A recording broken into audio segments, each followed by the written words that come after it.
በስመ አብ ወወልድ ወመንፈስ ቅዱስ አህዱ አምላክ አሜን። የተወደዳችሁና የተከበራችሁ የሰኒ ዘሚካኤል ዩቲዩብ ተከታታዮች እንደምን ቆያችሁ? በእግዚአብሔር ሰላም እንላችኋለን። ዛሬ እጅግ ወሳኝ በሆነ ርዕስ ላይ እንወያያለን፣ እንማማራለን።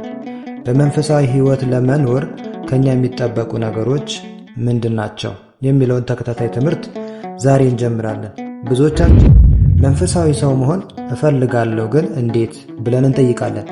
ዛሬ የዚህን ጥያቄ ምላሽ በክፍል 1 ትምህርታችን እንመለከታለን።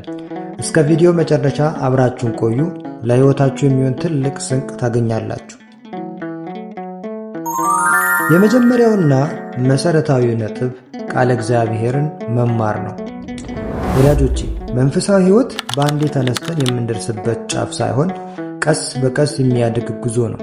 ልክ አንድ ሕፃን ወተት ጠጥቶ ዳቦ በልቶ እንደሚጠነክረው ሁሉ ነፍሳችንም ምግብ ያስፈልጋታል። የነፍሳችን ምግብ ደግሞ ቃለ እግዚአብሔርን መማር ነው። ቅዱስ መጽሐፍ ምን ይላል? ሰው ከእግዚአብሔር አፍ በሚወጣ ቃል ሁሉ እንጂ በእንጀራ ብቻ አይኖርም። የማቴዎስ ወንጌል ምዕራፍ 4 ከቁጥር 4 ላይ ይለናል። ለመጨረሻ ጊዜ መጽሐፍ ቅዱስን ያነበባችሁት መቼ ነው? ወይስ ስብከትን የሰማችሁት መቼ ነው? መማርን፣ መጠየቅን፣ የአባቶችን ምክር መስማትን ማቆም ማለት ለፈተና ራሳችንን አጋልጠን መስጠት ማለት ነው። በዚህ ዘመን ቴክኖሎጂ በረከትም ፈተናም ሆኗል። ቅዱሳት መጻሕፍትን በስልካችን በቀላሉ እናገኛለን። ነገር ግን መጠንቀቅ ያለብን ነገር አለ። በቤተ ክርስቲያን ስም ተሸሽገው ቅዱሳንን የሚሳደቡ፣ ድንግል ማርያምን የሚያቃልሉ ድረገጾች ሞልተዋል። ቅዱስ ጳውሎስ የአምልኮት መልክ አላቸው፣ ኃይሉን ግን ክደዋል፣ ከነዚህ ራቁ 2 ጢሞቴዎስ ምዕራፍ 3 ከቁጥር 5 ላይ እንዳለው የምንማርበትን ምንጭ መለየትና ማወቅ አለብን። ሁለተኛው ነጥብ ትእዛዛተ እግዚአብሔርን መጠበቅ ነው። ብዙ ጊዜ እግዚአብሔርን እወደዋለሁ እንላለን፣ ነገር ግን ፍቅራችን የሚለካው በትእዛዙ ነው። ጌታችን በዮሐንስ ወንጌል ምዕራፍ 14 ከቁጥር 15 ላይ የሚወደኝ ቢኖር ትእዛዜን ይጠብቅ ብሎናል።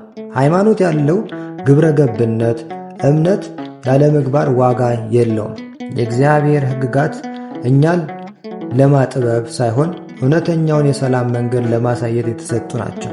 10ቱ ትእዛዛትንና 6ቱ ቃላተ ወንጌልን በሕይወታችን ስንተረጉማቸው ያኔ እውነተኛው መንፈሳዊ ሰው እንሆናለን። ወደ ሦስተኛውና እጅግ ኃይለኛ ወደ ሆነው መሳሪያችን እንለፍ፣ ጾምና ጸሎት። ጸሎት ማለት ከፈጣሪ ጋር የምናደርገው ምስጢራዊ ንግግር ነው። ጾም ደግሞ የነፍስ መግሪያ ነው። ታላቁ ቅዱስ ያሬድ ስለ ጾም ሲያስተምረን ምን ይላል?